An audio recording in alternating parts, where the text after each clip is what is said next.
네, 오늘 해주신 말씀 이제 6번째, 이 말씀은 이제 구체적으로 이게 우리 생활에 실행이 되는 문제인데, 예를 들어서 정신, 육신, 물질의 수입, 지출을 대조하라. 정신을 이제 우리의 자성, 본성을 회복하는 일, 그것이 이제 수입인데, 그걸 어떻게 하느냐? 정신 수양으로서 수입을 삼아야 되겠죠. 정신 수양의 방법.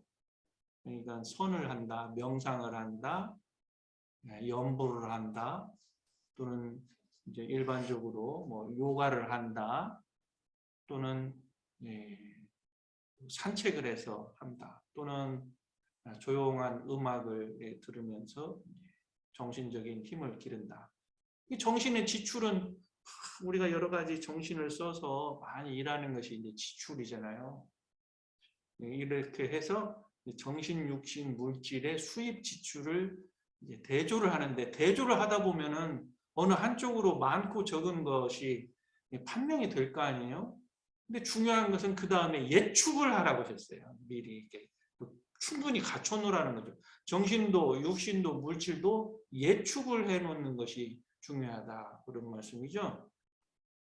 또 예축을 해 놓으면은 쓸 때 팍 써도 예축해 놨으니까 좀 남잖아요. 그러니까 이 물무진력이라는 말은 그냥 확 무리를 해버리면 나중에 이게 탈이 난다. 예축된 힘도 없고 갖춰진 힘도 없는데 그냥 무리를 해버리면 그 자체가 이제 그 자체가 결과가 무리죠. 차지하지 않고 이제 베푼다라고 하는 것은 이제 연습이 좀 필요한 것 같아요. 연습. 내가 조금이라도 가지고 있는 것을 이렇게 나눠 쓰는 것. 우리 동네에서 많이 하죠? 번개장터, 뭐라고 하죠? 그거 보고? 네? 벼룩시장. 뭐 이렇게 해서 자꾸 물건들을 많이 이렇게 나누는 연습도 좀 하고, 또 뭐가 들어오면은 이제 선물이 들어오면 그것도 좀 나눠 쓰기도 하고, 이런 이제 연습이 좀 많이 필요한 것 같습니다. 10분의 6이라는 법문이 있으세요? 10분의 6.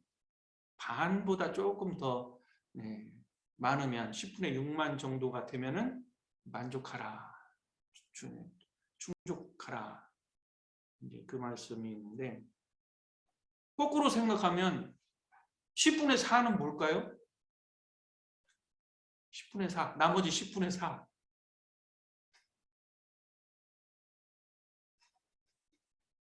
제가 재미로 어느 가게에 가서 음식을 먹게 되면 10점 만점에 그 음식 가게에 대해서 점수를 주는 재미 삼아서 합니다. 오늘 짬뽕을 먹었는데 이 짬뽕집은 10점 만점에 몇 점이다. 여러분들 어떻게 해주세요? 만약에 주신다면. 좋은 것이 있고 좀 좋지 않은, 마음에 안 드는 것이 있잖아요. 마음에 안 드는 것은 마이너스고 마음에 드는 것은 이제 플러스 점수로 올라가는데, 우리가 인생을 살아가면서 10분의 6만 만족하면은 감사할 줄 알고 그 정도로 이렇게 충족할 줄 알아라 라고 하는 건데, 이제 그 마이너스 4라고 하는 것이 불만족이잖아요. 이 불만족은 좀 아쉬운 점이 있죠. 아쉬운 점이 있는데, 그 아쉬운 점이 너무나 아쉬우면 좀 우리가 마음이 편치 않지만, 어느 정도면은 그 정도는 좀 감안해 줄 수 있다 정도면은 그것이 이제 여유인 것 같아요. 여유. 또는 이제 남을 좀 용서도 해주고 이해도 해주는 그 마음이 어느 정도 있으면 대체적으로 10분의 6이 맞지 않을까, 그런 생각이 들고, 또 저도 지금 애를 씁니다만은 가지고 있는 것들이 너무 많아요. 수용하고 있는 게.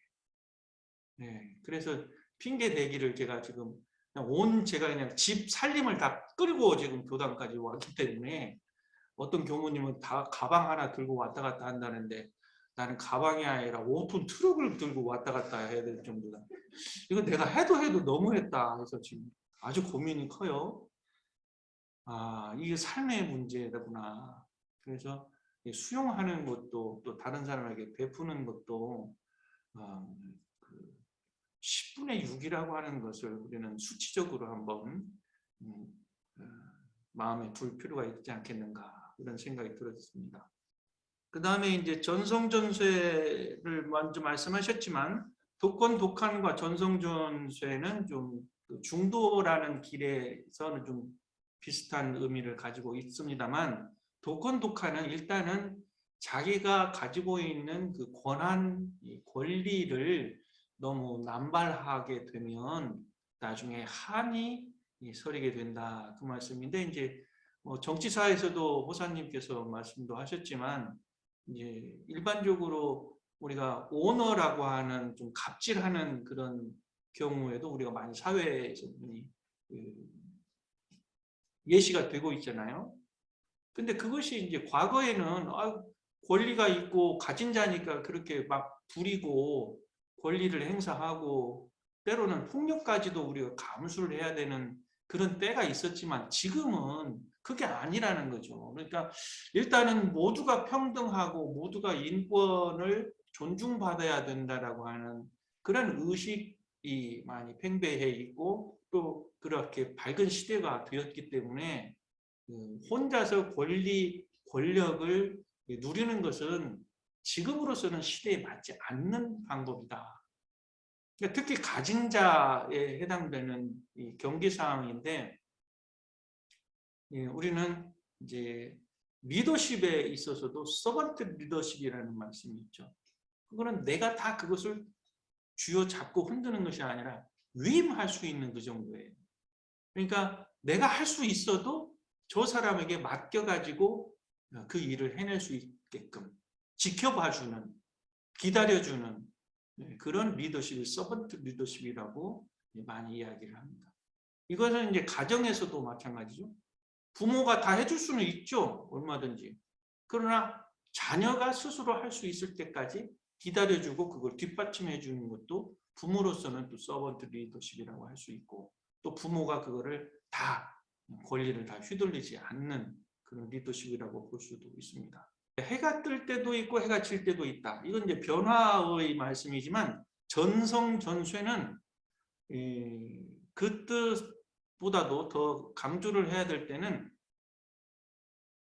극에 달할 때가 있거든요.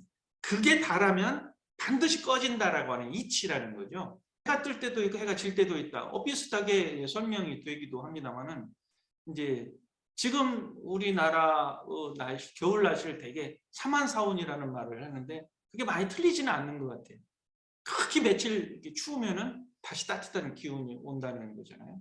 이렇게 이제 음량이 이제 변하는 상태에서 이 전성전쇠를 이치적으로 말씀드릴 수가 있는데 뭐든지 이렇게 극하면 또는 너무 성한 때가 되면은 반드시 쇠하게 되는 점점점 약해지는 때가 오는 것이기 때문에 그 변화의 이치를 염두에 두면은 세상사가 이렇게 변화되는 이치를 알 수가 있고 또 내가 너무 잘 나간다, 기분 너무 좋다 그럴 때에 이 잘 나갈 때도 있지만 잘 나가지 못할 때도 있다라고 하는 것을 염두에 두어서 잘 나갈 때 이 잘 나가는 것을 이제 어떻게 하면 더 잘 나갈 수 있을까? 어떻게 하면 이것이 잘 나가는 것이 더 유지가 될까? 또는 이것이 잘 나가다가도 푹 꺼질 수도 있으니 어떻게 대비를 해야 될 것인가? 이런 이제 지혜를 갖추자는 것이죠. 너무 일이 잘 돼서 기분 좋은데 이 기분을 억제하자는 뜻은 아니죠. 기분 좋을 때는 기분 좋게 이제 표현을 해도 좋고 내가 기분이 좋고 잘 나갈 때 남들한테 이제 보여지는 것은 생각해 볼 때 혹시 내가 나는 너무 잘 나가 뭐 이런 노래 있나요? 잘 나가 해도 상대방을 생각했을 때는 어느 정도 좀 자제해 주는 그런 것도 이런 이치를 알고 지혜로운 생활을 하는 것이 아닐까 그런 생각을 해봅니다. 그다음 마지막으로 이제 이 9가지 모든 길을 제시를 하셨는데 이것을 이루는 길은 결국은 사막 수행으로서 가능한 것이다 라고 결말을 지어 주신 것이죠. 이제 온전한 생각으로 취사를 하자라고 하는 이 말씀이 결어이기도 해요. 그래서 수많은 법문이 이제 있지만 우리가 평생 동안 사막 공부를 한다라고 하는 이 공부 표준은 추호도 모자람이 없는 공부의 표준입니다. 그렇기 때문에 이 사막 공부로서 우리가 불보살의 큰 힘을 얻고 큰 인격을 얻고 그것으로서 이 세상을 교화하고 이 세상을 편안하게 좋게 만든다고 하는 것이 바로 삼대력의 힘이다. 때늦은 후회라고 하셨지만 이제는 우리가 때늦은 후회를 빨리 해야 될 때가 왔다. 그동안에 못한 공부는 지금부터 해야 될 때가 왔다. 이 말씀 드리고 싶고 이상으로서 마무리를 해야 될 것 같습니다. 감사합니다.